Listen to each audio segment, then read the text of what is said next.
I think we've just, I did not need any caffeine today after two very provocative conversations.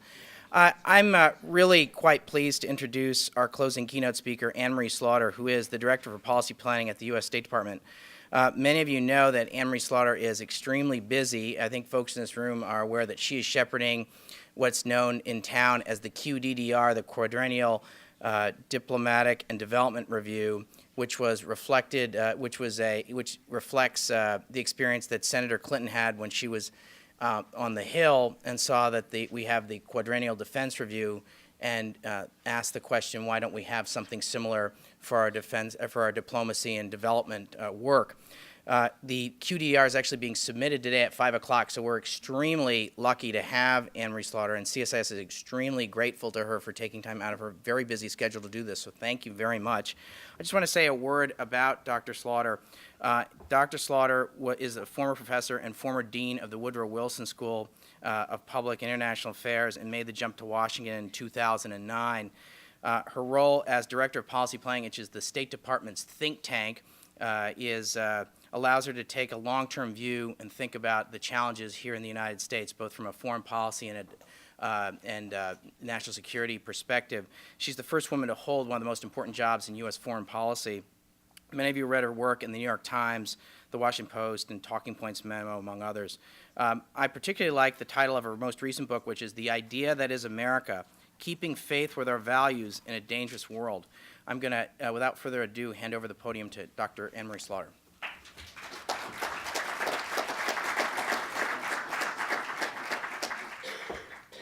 Thank you. Dan wasn't exaggerating. It is going in at 5 o'clock, and if I stumble, just attribute it to very little sleep. But I'm happy to be here. I will look forward to talking to you, and then I will race back, and we're going to get it in. And I guess it sounds like I'm sorry I missed the last speaker. I should probably say the QDDR will fix all those problems without any problem. And of course, the minute it's released, it'll be implemented, and we shall have no more USAID state problems. Seriously, of course, it is, unfortunately, now the PowerPoint summary of it is now available on the Washington Post website. I can't talk about it, but it is actually trying to address a number of the problems that you all have been talking about here. So perhaps next year or in the next conference we can talk about how that works. I was very sorry. If I were an academic again, I would have come to this entire conference because I find the idea of expeditionary economics very interesting. It seems to me exactly how we need to be thinking. So in the QDDR, we've been thinking a great deal about expeditionary capabilities in state building and conflict prevention and response. We have not included an economic dimension, and I remember when I first saw this title, it was a conference somewhere else, and I thought I would love to be able to include that. We couldn't, but there is I think, a nice dovetail. What I wanted to do was, I'm going to give you a much bigger frame. I want to sort of step back and talk about the national security strategy, and then focus specifically on where I think that connects to some of the themes that you've been talking about. So I'm going to give you obviously the short version, the sort of 4 basic interests, and then the 4 elements of a strategy, and then what I really want to focus on are what I think is distinctive about this national security strategy and how it connects to the private sector, to public-private partnerships. So the interests are pretty straightforward. The first is security. That's not a surprise. The second is prosperity, prosperity including an open international economy, which is not always the case. The third and the fourth interests, I think, are more distinctive and worth noting. The third is respect for universal values, which is not always what people expect of this administration. Note, respect for universal values, not promotion of, and certainly not imposition of, and universal values rather than American values. They're obviously, American values are universal values, but it's very carefully crafted. And then the fourth national interests. These are, this is the administration defining America's 4 basic interests. It's definitely not one that you see in national security strategies often, and it is international order. So we start from the proposition that a rules-based international order is a fundamental national interest of the United States. So again, security and prosperity are pretty obvious, but respect for universal values and international order. So let me do the 4 elements of the strategy itself. And here I have to stand back to say I think it's actually honest and smart of the administration not to try to have one strategy. I always say that anyone in my position as a foreign policy person, much less someone who's doing policy planning, we always, we aim for containment. We aim for that one word that is going to be the canon equivalent for whatever era we're in. That's completely impossible in the environment we are in. I mean, if I list the top 7 threats in no necessary order, but from proliferation of weapons of mass destruction, nuclear weapons, biological weapons, to terrorism and the spread of violent extremism, the arc of crisis from Israel, Palestine, Iraq, Iran, Afghanistan, Pakistan, instability or worse in the global economy, climate change, global pandemics, energy security, and resource scarcity. Those all meet the test of possibly being able to kill up to millions of Americans. So they're all threats that we have to worry about. There is no possible way you could have one strategy that is going to respond to all of those threats. And of course, if we were to parse those specific threats, we would see that they're still state-to-state threats, traditional geopolitics as we've always had, rising powers, shifting powers, but then we have all the threats from non-state actors as well, and we have the threats from nature herself, or at least man's interaction with nature. So there's no effort to have one strategy. Instead, there are 4 elements of a strategic approach. And the bumper sticker here is national renewal and global leadership. And the first element is national renewal. It's rebuilding our domestic foundation, which really focuses not only on the economy, but on our domestic infrastructure, physical, educational, health, rebuilding the foundation of our economy and our society. That's the first element of a national security strategy. Second is exactly what I have been spending the last 14 months on, which is building, starting with preserving our military advantage, but then building the elements of civilian power, building diplomacy, development, law enforcement, intelligence. I think you could go further. Indeed, I think one of the things we're seeing is the range of formerly domestic agencies that are now engaged in global civilian operations. But the second element of the national security strategy is to build the civilian dimension of our power that has been allowed to decline or atrophy in specific areas. The third element is the one I think everybody associates with the Obama administration, which is comprehensive engagement. Obviously, people think about engagement in terms of the president's efforts to engage Iran, to make clear that we are willing to talk to all of our adversaries, and engagement in that context. But this is actually a broader concept of engagement. And it starts from the idea that we engage most intensively with our allies and partners. Then it moves to emerging regional centers of influence. That was a very carefully crafted phrase. That's not rising powers. It's not even emerging powers. It obviously addresses China and India and Russia and Brazil. You could say returning powers just as well. But it also, and I think this is important, addresses Indonesia, Turkey, Mexico, South Africa, a number of middle powers that are very important in their regions. So the second ring of engagement is intensifying our relationships with those powers. And if I look at what Secretary Clinton has done over the past almost 2 years, a huge amount of our time has been spent working on strategic dialogues with many of these countries and intensifying and deepening our relations.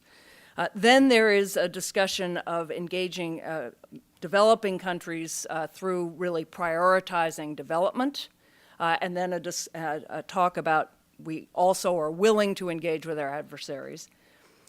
But the last part of comprehensive engagement is comprehensive engagement beyond the state. It is comprehensive engagement with non-state actors, the civic sector, the corporate sector, exactly the kinds of partnerships you've been talking about. And that is built into the very idea of comprehensive engagement. So if you think about the first two elements of the strategy, first domestic foundation and then our capabilities to engage the world, and then comprehensive engagement. The fourth element is building a just and sustainable international order based on rights and responsibilities. So, nations that honor their sovereign obligations, entitled to full rights, we welcome them to flourish. Nations that don't face responsibilities. It's not surprising if our national interest is international order. It's hardly surprising that our strategy would be to build a just and sustainable international order. But I think it's been characteristic of the president since his first speech at the UN General Assembly that he essentially has the same message for the world as he did for the American people in his inaugural address, which is effectively, with power comes responsibility. You have to take responsibility for your actions, otherwise you suffer the consequences. I will just say as an aside, I am the mother of a 14-year-old and a 12-year-old, and I spend most of my weekends telling them to take responsibility for their actions. And every time I hear the president, I think he had a very good mother. So building a just and sustainable international order. So that's the 10-minute version of the national security strategy. What I want to spend more time on is what's really distinctive about this national security strategy. And many of us read them when they come out. And I think there are, again, four things. And the first, for me, is this domestic focus. I think it's right. It's when you have the chairman of the Joint Chiefs saying that the deficit is our greatest national security threat, it's not a particular surprise. If we look at our position in the world, absolutely we have to rebuild our economic credibility. We have to rebuild our physical infrastructure. When the fast train from Shanghai to Nanjing is infinitely better than Amtrak, we've got a ways to go. And that's not even talking about some of the trains in further reaches of China. And then obviously the basic intellectual and social capital of health and education. So that to me is distinctive, it's important. It tells you that for the president, passing health care is as important as the START treaty in terms of our national security. And that's an interesting way to think about it. The second unusual dimension is this emphasis on international order. I'm an international lawyer. I've written about global governance. I have often argued for the values of rule-based international order. So you could say, well, this is the kind of Wilsonian dimension of the Obama administration. This is, respect for universal values. We subscribe to the rule of law at home. We subscribe abroad. The sort of standard Wilsonian and Rooseveltian argument for why we want a just and sustainable international order. But particularly because this is CSIS, the first place I saw the phrase American grand strategy is building a just and sustainable international order. And I saw it exactly in that way, grand strategy, order building. First place I saw that was in the draft of the QDR, the Quadrennial Defense Review. That is not coming from the sort of standard arguments about the value of international institutions. It's coming from the military. It is coming, they actually converge. I don't mean to say it's only coming from the military, but it's the basic proposition that when you're in a world of rising powers, you want to make sure that the rules are clear, and enforceable. And you want to adapt that order to make it as representative as possible. So the move from the G8 to the G20, the president's now declared his support for a reformed Security Council, reforming the IMF and the World Bank, but more specifically in the South China Sea, right? A discussion of a rules-based process for resolving border disputes, maritime disputes, peacefully. So it is, I think, worth emphasizing that whether you are thinking from a values-based perspective or a power-based perspective, you actually come out in the same place here. Okay, the third thing that is distinctive, and here we will come closer to what you all have been talking about, is that if you search the phrase public-private partnerships in the National Security Strategy, it appears over 30 times. Now, that is definitely a first. I'd have to go back to see if it's ever mentioned, but 32 times. There's a huge emphasis in every part of our foreign policy on essentially connecting what we do as a government to the private sector, to the civic sector, to all of American society. This is, it has been an important dimension of the president's policy in the White House. It's been an enormous part of what Secretary Clinton has been focusing on. And the way I think about it is to juxtapose what happens in New York in late September. So we have, on the one hand, the UN General Assembly, which is kind of the epitome of classic diplomacy. Every head of state in the world shows up, and as Lady Ashton, the new High Representative for European Foreign and Security Policy, described it, she said, UNGA is speed dating for diplomats. And it is. They're all doing bilaterals over and over. So that's happening on one side, on the east side of New York. On 7th Avenue, the Clinton Global Initiative is taking place. And they're talking about many of the same things. They're talking about development problems, they're talking about the environment, they're talking about global health, they're talking about energy, but it's a very different cast of characters. Every panel has one or two CEOs, a head, a government official, sometimes two, a head of a major NGO, and often a thinker or two, somebody from a think tank from a university. And people from foundations. That's the coalition. That's the kind of public-private partnership that the president and the secretary are talking about. And fundamentally, if you focus on the problems that I was talking about at the outset, not all of them, because something like proliferation of weapons of mass destruction, not so much, but most of them, health, climate, economic stability, development broadly, have to be done on the ground within states. And to do that, you have to get beyond traditional diplomacy and traditional development. You have to harness the entire society, or as much of the society as you can, both on this side, but also making connections to the society that we are engaging. So that is a distinctive feature of this administration's approach to foreign policy. I think it's in many ways also the way the president was elected in terms of mobilizing lots of different kinds of actors. I wanted to say a few things about how we're making that commitment more concrete. And there are two particular areas that my office has been engaged in at the State Department. One is called Partners for a New Beginning, and it is a follow-up to the Cairo speech.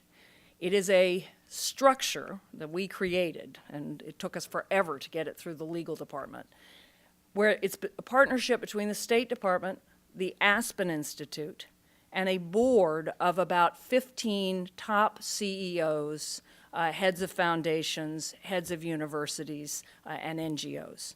The chair is Madeleine Albright. The co-chairs are Walter Isaacson and Muhtar Kent, the CEO of Coke. That's an unusual configuration, at least for the State Department, to be working with a foundation that is the Secretariat, and then to have a group of people rather than one entity. Generally, a public-private partnership is you have one project and you're partnering with one business or foundation to get the job done. The model is to have the board of the Partners for a New Beginning parallel invest or co-invest with the government on Cairo follow-up. And Cairo follow-up includes science, education, and entrepreneurship is one of the major categories that the president talked about in terms of reaching out in the Muslim world to encourage entrepreneurship. So what we're saying to this group of people is we're running programs. We are, taking our own funds and running programs in different countries. If you are Coca-Cola and you have an environmental program, a entrepreneurship program, we would like you to parallel invest with us so we leverage what we're doing, or co-invest. If we're close enough, then you invest and we invest in a more traditional public-private partnership. And beyond that, this group, this board, is now standing up local chapters of the same composition, business leaders, civic sector leaders, educational leaders in multiple countries. I focus on this because we talk about it as a public-private partnership, but it's actually much closer to a web of collaboration, or a network of collaboration much more broadly, where you take a number of actors who are working in the same space and you create a broad network, and then you make the connections between the individuals within them. So that's the Partners for a New Beginning. We rolled it out at the Clinton Global Initiative in September. We have about 15 or 16 projects going, but we're also tweaking the model as we go. And the second program that my office has been engaged in is the Global Entrepreneurship Program. And here there's an overlap because a lot of the work that is being done in the Global Entrepreneurship Program are precisely the kinds of investments that we are asking our partners to co-invest or parallel invest with us. But this program is being run by Steve Koltai, who is a venture capitalist from the West Coast and has had a certain amount of adjusting to do to the State Department culture, I think it's fair to say. But he has really been remarkable in terms of working on the ground, identifying how we can foster entrepreneurship, primarily in Muslim-majority countries, but not exclusively. And that program is embedded in the Bureau for Economics, Agriculture, and Energy. And effectively what he's doing is tying his entrepreneurship programs to other things that the State Department is doing and reaching out to missions to identify promising entrepreneurs in the countries where we work. So those are two examples, not only of where we're trying to foster entrepreneurship in the countries we're in, but where we're trying to pioneer a different model of doing business. And one of the things the QDDR will conclude is that we need to make this much easier for people in state, and we need to find ways to change the culture so that people in state are more comfortable reaching out to the private sector or to the civic sector. They often don't have the contacts, they don't know the culture, they're really just two different worlds. Last thing, to return to the national security strategy. This is the only national security strategy I have ever seen that is not organized in terms of regions. It is, normally you talk about our policy to Latin America, our policy toward Europe, our policy toward Africa. This national security strategy is organized in terms of circles of engagement. As we went through our allies and our partners, emerging regional centers of influence, developing countries generally, our adversaries, and in not exactly order, the private and public sector, meaning they're not behind our adversaries, but thinking about how you reach out.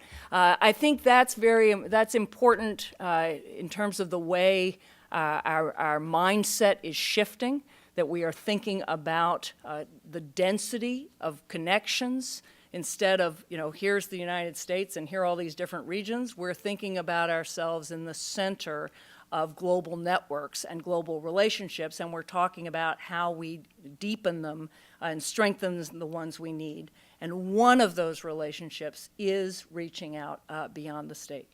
So just to resume, I won't go through the interests and the elements of the strategy, but the things that are distinctive are the domestic focus, are the focus on international order. So we want to strengthen ourselves at home, and we want to make sure we've got a rules-based set of institutions and practices to act within abroad. And then to the tremendous emphasis on reaching beyond the state to forge public-private partnerships, and a way of engaging the world that is far more like a CEO would think in terms of being at the center of supply networks and customer networks, and the way I think many of the most forward-leaning CEOs are thinking, than a classic geopolitical view. And with that, I will stop. Dr. Slaughter has a very busy schedule, so I think just help me in thanking her. Thank you. I didn't realize I'd talk that long.